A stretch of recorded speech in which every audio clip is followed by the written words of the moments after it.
Okay. We will,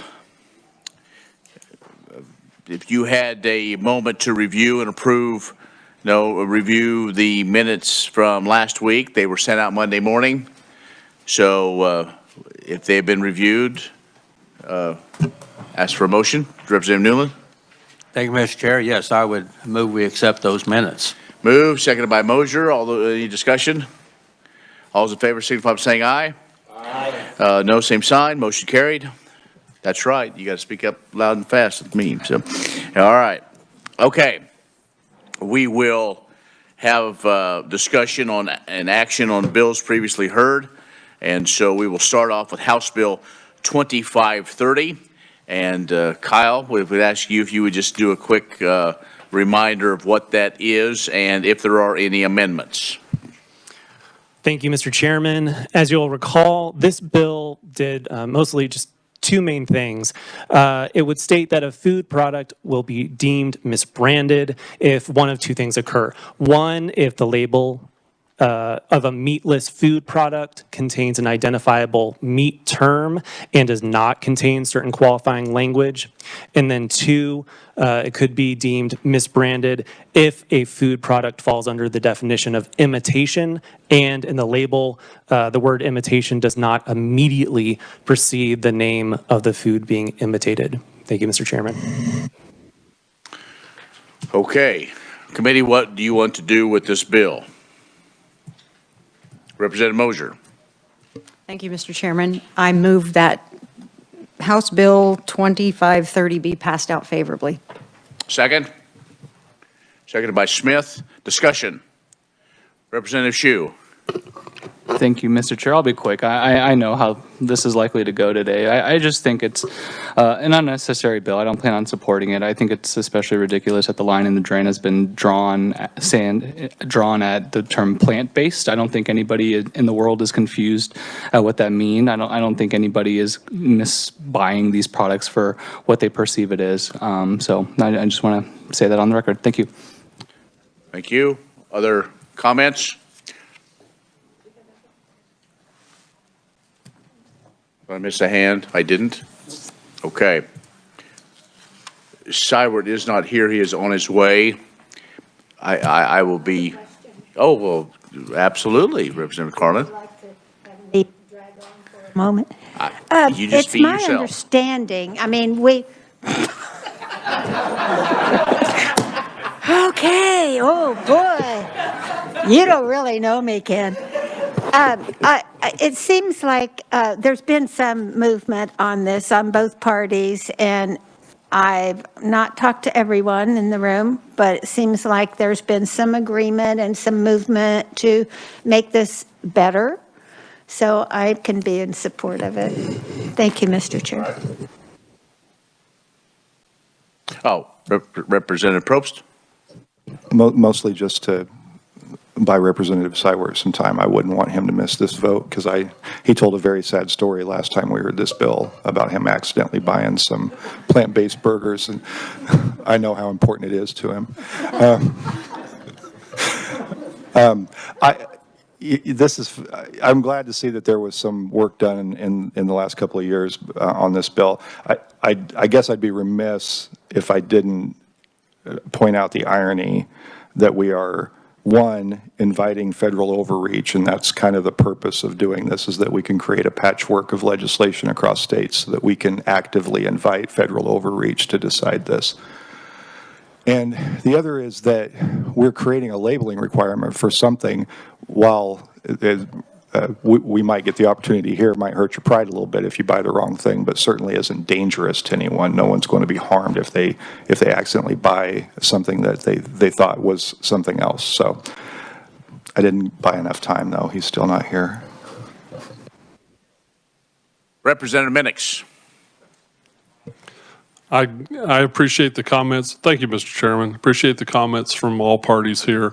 I guess as I thought long and hard about this, I draw a little bit of distinction about something in the same section in the grocery store, that one item is labeled according to the Kansas Cosmetology Act, and the other item in that same section has to go through Federal Inspection Act. And those two are a huge distinction to me.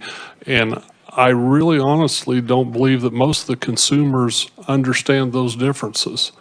And whatever we've done in the last few days, I think we've pointed that out to some people, and that's been a positive thing. But thank you very much. Every time the door opens. Yeah, nice. If he gets here and he goes, I don't really care, then I'm going to be really disappointed.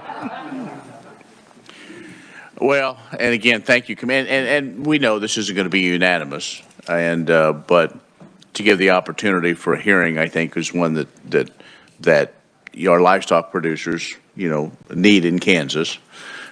We are the number 3 beef producing state, and it's more than just. It's more than beef. It's other things, and we know that we have a lot of great industry partners in the state of Kansas that do both, and I guess hopefully one thing that we can come out of this, regardless of the way the vote is, that we're all still very much pro-agriculture, pro-production agriculture, and realize that the tent can be big. And I think that's the whole thing. That is the whole idea of what we tried to bring here is try to gain as much knowledge as we can. And this is one of them. So I have an email. He's on his way. So Representative Mosier. I might buy a minute or two.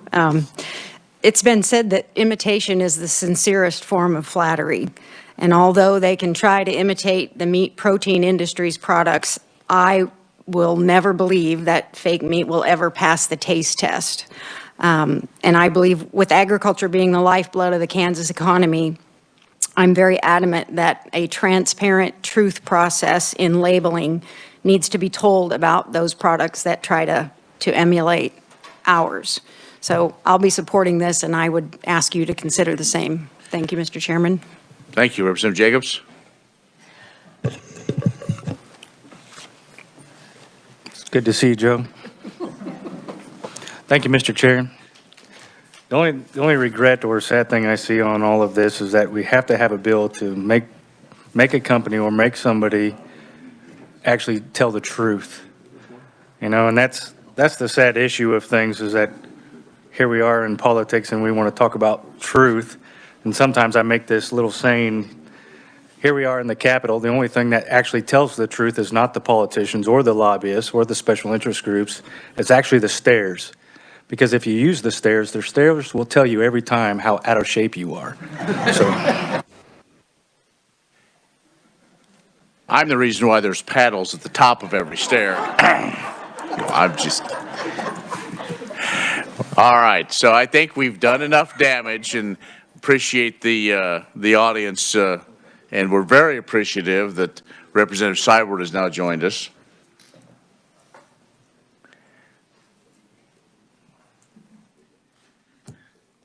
As soon as you give me the thumbs up, we'll proceed. Any other questions or comments? Representative Mosier, you may close. I close. We will now on House Bill 2530. All those in favor, passing out favorably, signify by saying aye. Aye. Post same sign. Motion carries. House Bill 2530 is passed out affirmative. Up next, House Bill 2559, and before Kyle says that this will be a very quick technical, we passed it out just a couple days ago, but upon further review, there's a slight technicality that needs to be made. So Kyle, if you would give us that amendment.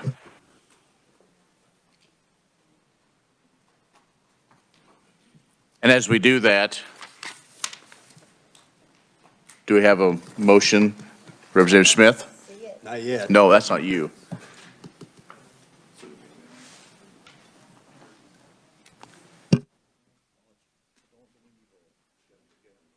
Motion first, always. Yes, what I thought. Representative Smith. Thank you, Mr. Chair. I move that we pass HB 2559 favorably out of committee. Well, Not yet. we will get that at the end, you bet. Second, do I see a second? Representative Shu, seconds? All right, now discussion. And we will call upon Kyle Hamilton for that, for that explanation of an amendment that is in front of you. Thank you, Mr. Chairman. First, sometimes I'm a little choosy about using the word technical for changes. I personally would maybe classify it as being a substantive change, but from what I understand, the stakeholders are all in agreement, so it's ultimately a pretty small change.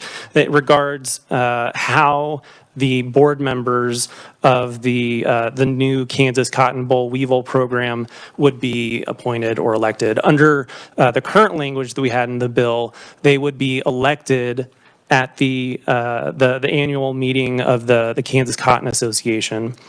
And before the members would even be elected, the current directors of the Kansas Cotton Association would just fill the role until that point. So that's being restructured. A lot of that language has been stricken. And the new system that would be put in place reads, after the effective date of this act, the board of directors of the Kansas Cotton Association shall submit 7 nominations to the Secretary of Agriculture. The Secretary of Agriculture shall appoint 5 voting members to the board from among such nominees.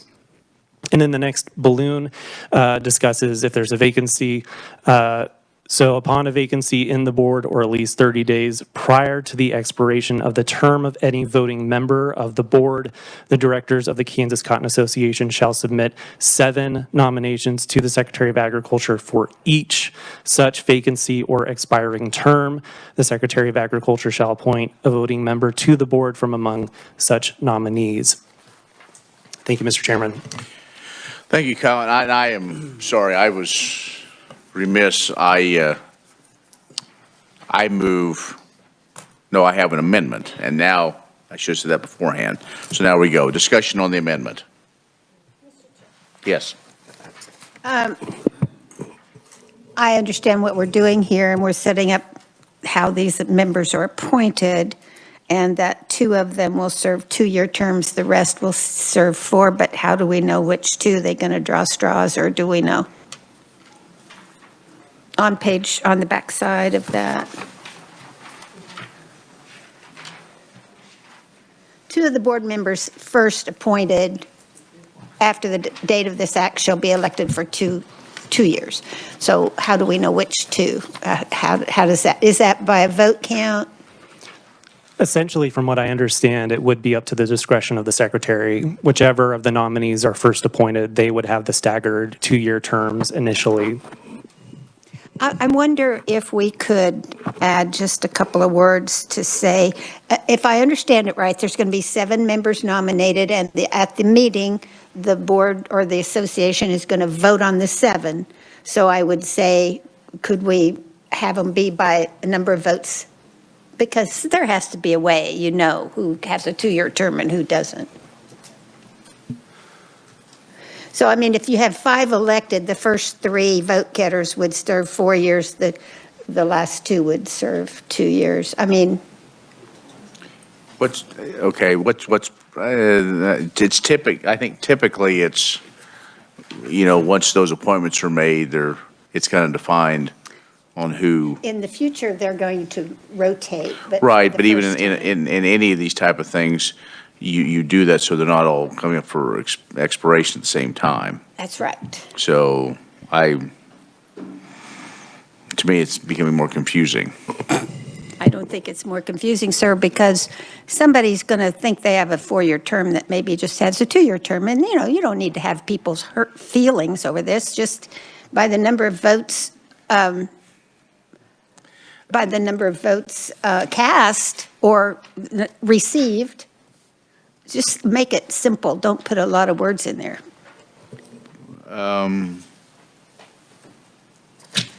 So you're making a, Friendly amendment.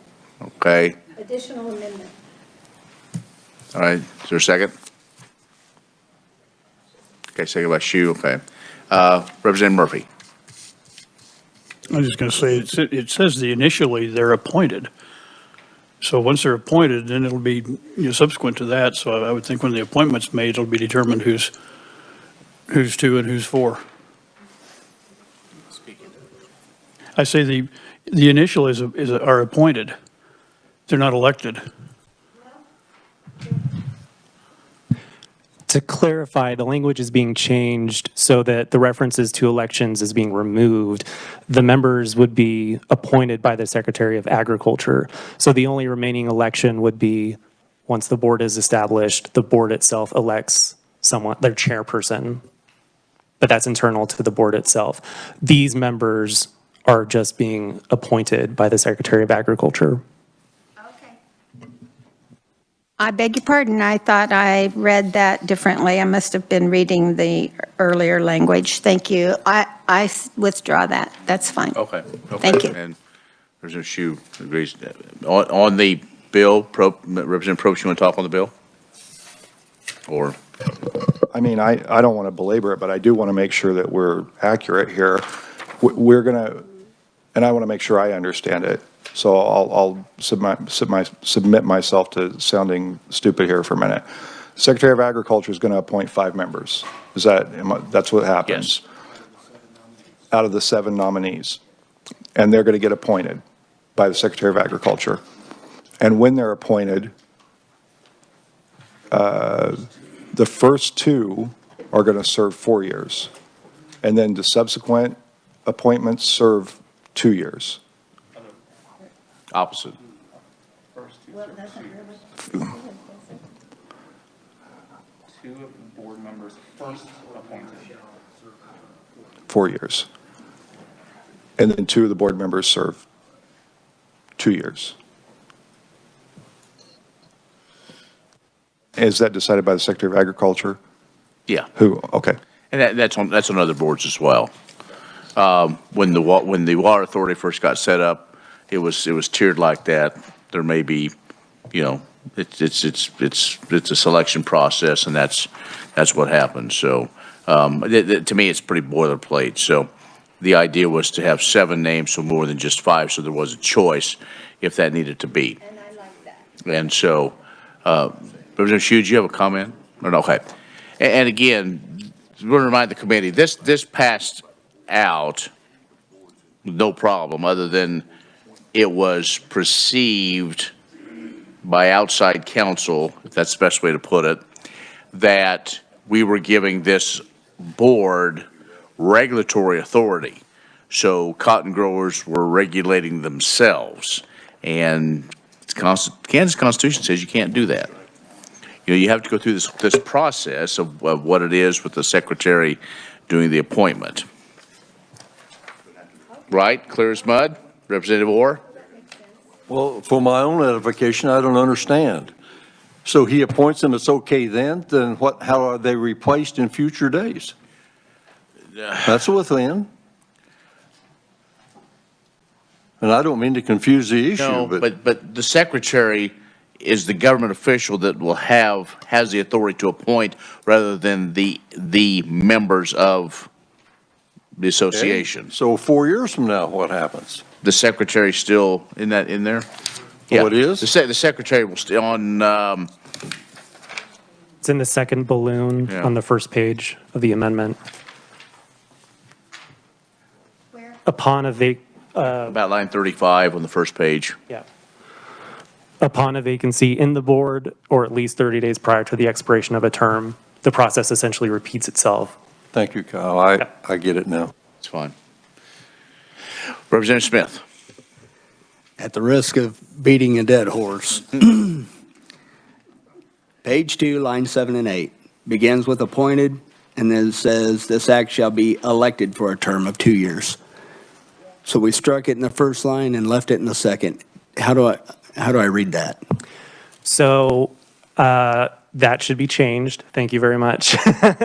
Right. And so in general, I always like it when our office is given an amount of leeway with these balloons to make those types of technical changes, because none of these have actually gone through our proofing department at this point, but when I would make the committee report, if it's passed out, that's when they kind of look at it. And I'm sorry to say that, they always kind of catch things here and there Right, from me. right. So that would be great. If we find anything else, I can just change that for the committee report to make sure it's saying appointed, et cetera.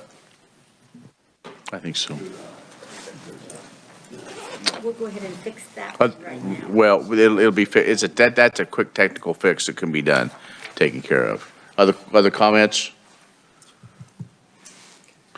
Okay, I close on my amendment. All those in Oh, I didn't have a second? Second by Newland. Or did you? I thought you did. Anyway, I don't know. Doesn't matter. Okay. So we'll vote on the amendment. All those in favor, signify by saying aye. Post same sign. Motion carried. We're back on the bill. Any other questions or comments? Discussion on 2559? Seeing none, Mr. Smith, you may close. I close and move the bill as amended. You have second? Is there a second? My Newland again? What's that? On that, that's right, on that. We don't do many bills in this committee, my word. All right. Okay, so you've heard the motion. All those in favor of moving House Bill 2559 as amended, signify by saying aye. Aye. Post same sign. Motion carries. House Bill 2559 will move forward. Up next, House Bill 2563. Mr. Hamilton.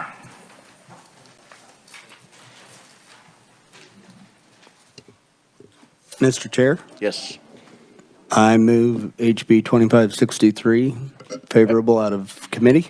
Thank you, Representative Smith, seconded by Representative Carlin.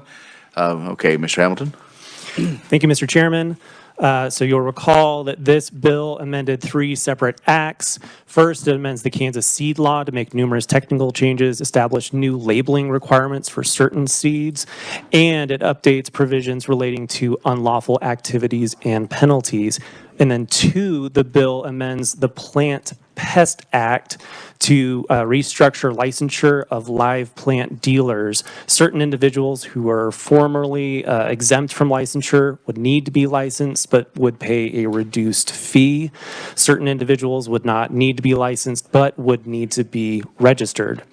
And then 3, the bill amends the Commercial Industrial Hemp Act to allow the Kansas Department of Agriculture to provide hemp testing services to non-licensed persons.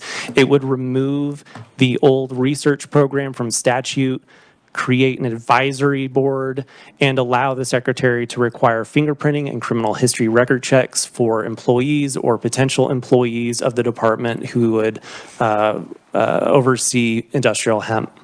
Thank you, Mr. Chairman. Thank you. Representative Smith. Thank you, Mr. Chair. I have an amendment. Okay, would you pass that amendment out, please? This amendment basically covers what Kansas Grain and Feed and Agribusiness had as a concern. They talked with KDA. They've come to an agreement on an understanding on how this should go. Basically what they did, as you're getting it there, page 13, lines 23 through 27. They're going to put a cap of $3,000 on it, and they're going to take out the continuing violation. So strike from in the case of a continuing violation on line 24 to the end of line 27. Also strike $1,000 and replace it with $3,000. So basically what it does, it set a cap of $3,000 for the violation and no continuing violations after that. Okay. Questions? That's right, second by Moser. Sorry about that. Okay. Any discussion? Yes, Representative Carlin. Where do these fines and fees go? I just got the copy of the bill. I don't know. State Treasury. Okay. Yeah, it's on the back page, starting on line 28. Okay. Okay, there it is. Okay, thank you. Is there any particular reason that we went to $3,000? Or that you suggest $3,000? Well, this is the agreement between the two parties, but generally, I think the Okay. cumulative Okay, that's what. idea was Okay. that no greater than All that. right. All right, thank you. Thank you, Mr. Chair. Other discussion on the amendment? Seeing Representative Seibert. Thank you, Mr. Chair. Sorry I was late. I was visiting with my esteemed senator. Anyway, is this just for hemp seeds and production? Is this all seeds in general? This is all, well, it's, Right. So this is regarding all agricultural seeds. You could look through the definition section to see kind of what falls underneath the categories of covered seeds. And then this penalty applies to any violation of the Kansas seed law by any person. So my understanding is it wouldn't be less than 100, but it can't be greater than 3,000, Yeah. no matter.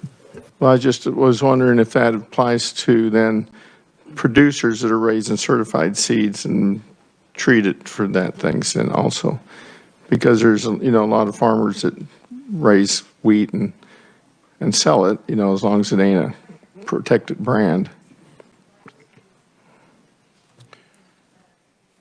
I don't believe there's a change in what we're currently doing now. Doing now, okay. Yeah. Other than it's adding hemp to this bill? I believe Kyle is correctly, this is just some cleanup, that we need to clean up the statute because we're no longer doing research on, the hemp has moved on from just research, correct? That is true. But is the question in regards to the change to the Kansas seed law? Because that is in regard to the Industrial Hemp Act that's being amended. Right. It's two different things. Right, two different things. But the research program, that language is being removed from statute. Clear as mud? Yeah. I think what he was asking was certified wheat seed growers, other certified seed growers. Oh, okay. Are there major changes to that? That's it. Thank you, Mr. Chairman. That's why you're chairman. Alfalfa seeds, so on, and, I mean, we haven't really made significant changes to that.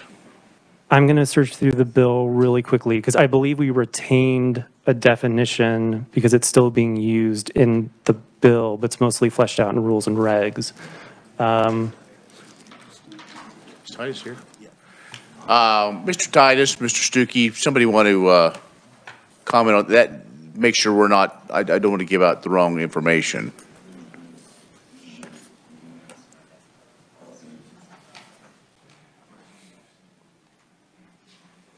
Thank you, Mr. Chairman. Members of the committee, Kenny Titus, Kansas Department of Agriculture. Could I get a clarification on the specific question? What? If you're a producer and you plant or sell seeds, some people are custom applicators. You got a custom applicator's license to do that. Will this change the way they do things then? Because there's liability if you purchase it or you provide it as the farmer, but you do the custom planting for the farmer, even though you're a commercial applicator's license. Is that going to change the way that is done? None of that should change. No, that's going to be, okay. Thank you. Can I get that in writing? Thank you. Thank you. Any other discussion? Seeing none, Representative Smith, you may close your amendment. I move my amendment and close. Okay, all those in favor of the amendment, signify by saying aye. Aye. Opposed, same sign. The bill now is amended. Other discussion on the bill? We do have the technical one as well. Representative James, you want to talk now or you want to wait till the technical? Okay. There is another technical amendment then. Yes, Kyle. Thank you, Mr. Chairman. This is really small, but I did put it in balloon format, so I'll just hand this out really quickly.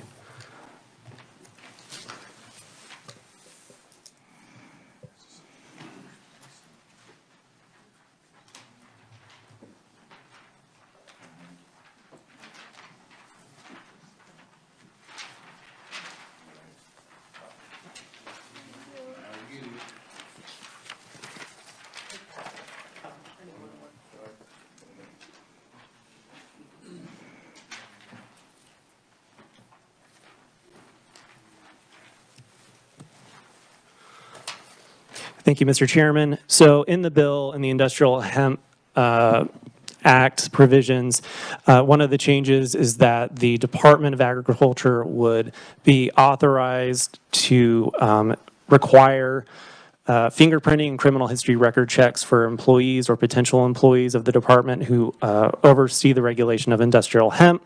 And that new language basically was inserted by repurposing some of the old research language because the people licensed under the research program needed to be fingerprinted and have those background checks. So some of the references to licensure were overlooked by me.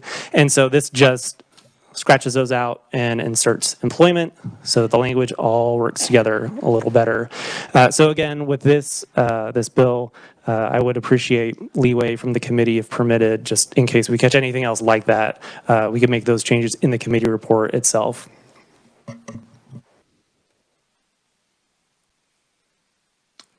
Questions or comments on this technical amendment? I do have one right quick. So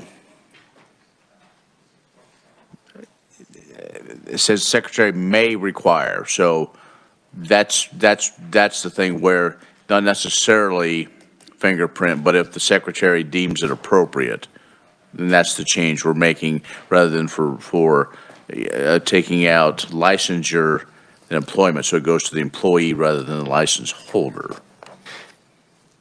In the underlying bill, the secretary would be given the option of requiring this for employment.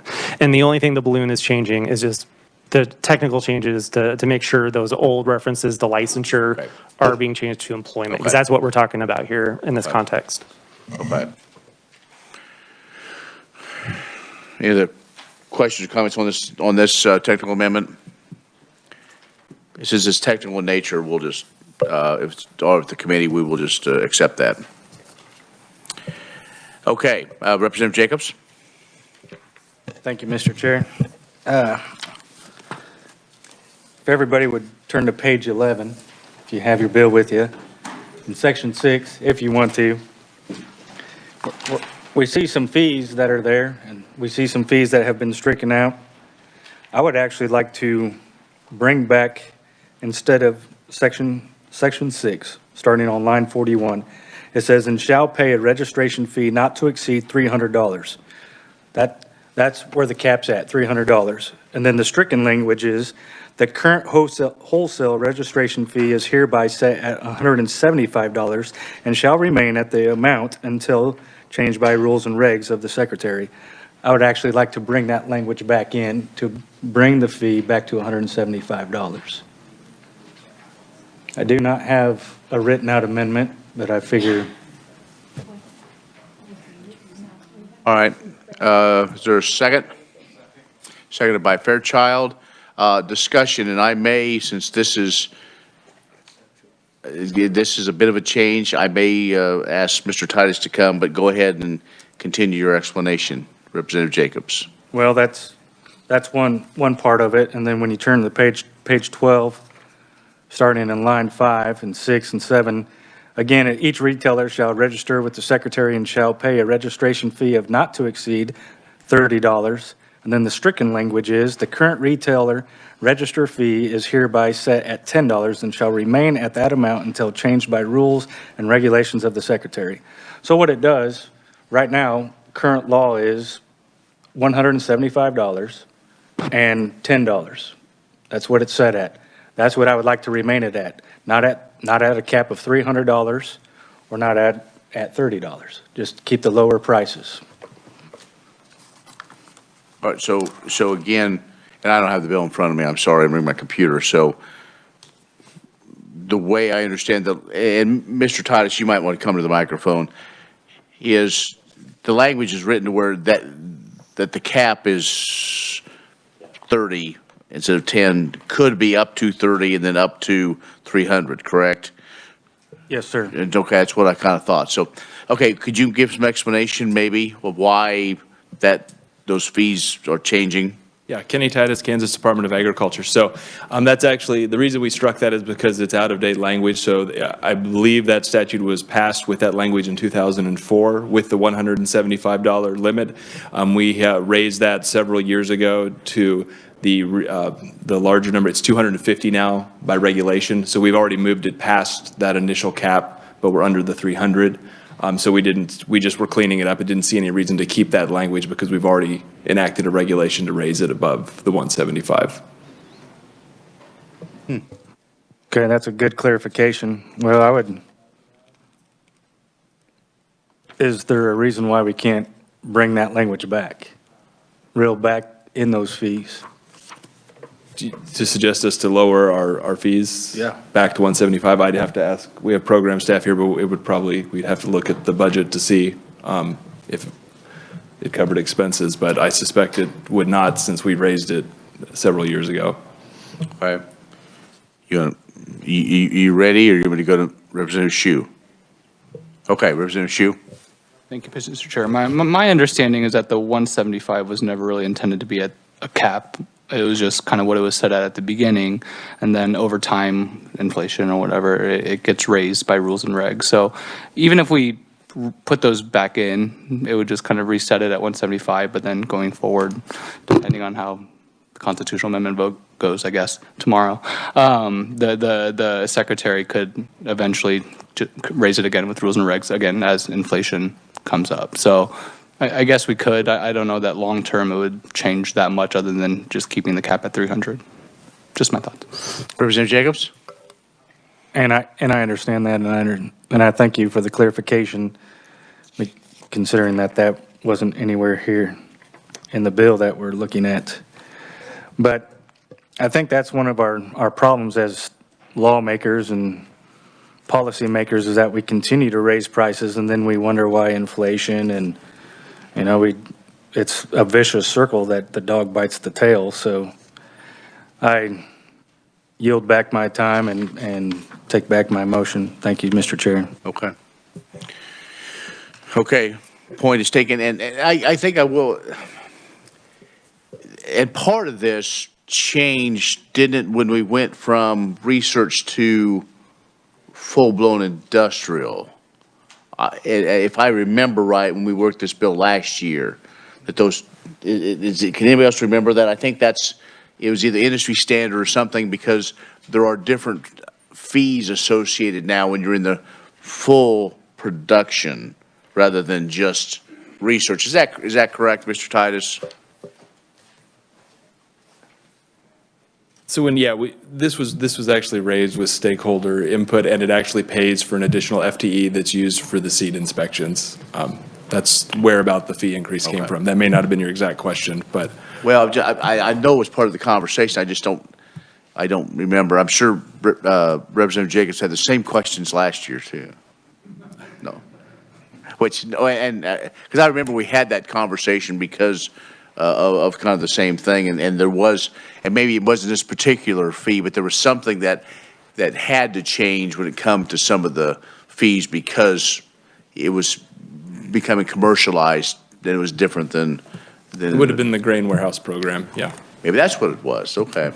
All right. Any other? Because we're on the bill, correct? There's been a lot more discussion. I thought it was today. We're on the amendment. That's right. We're on the. Oh, he withdrew the amendment. That's right. Other discussion? Seeing none, Representative Smith, you may close. I move, I close and move the bill as amended, 2563. You have heard the motion to pass House Bill 2563 favorably. All those in favor signify by saying aye. Post same sign. Motion carries. House Bill 2563 will move on. That is the bills that we will hear today. Again, I guess watch TV, listen to the radio or social media. I don't know what this weather's going to bring, but everybody's kind of watching it. But it's supposed to snow? It's called snow? Doesn't happen where I'm from. So tomorrow we're scheduled to have hearings on HB 2605 and House Bill 2532. They're both dealing with veterinarians in Kansas, and no meeting scheduled for Friday. Monday, we will be working House Bill 2531 that we heard 2 days ago. Anything else for the good of the cause? Representative Minix. Thank you, Mr. Chairman. I have a question on HB 2605 and 2532. Someone just brought it to my attention that we're going to look at them tomorrow, and are we no meeting on Friday? Are those bills just going to go away with turnaround?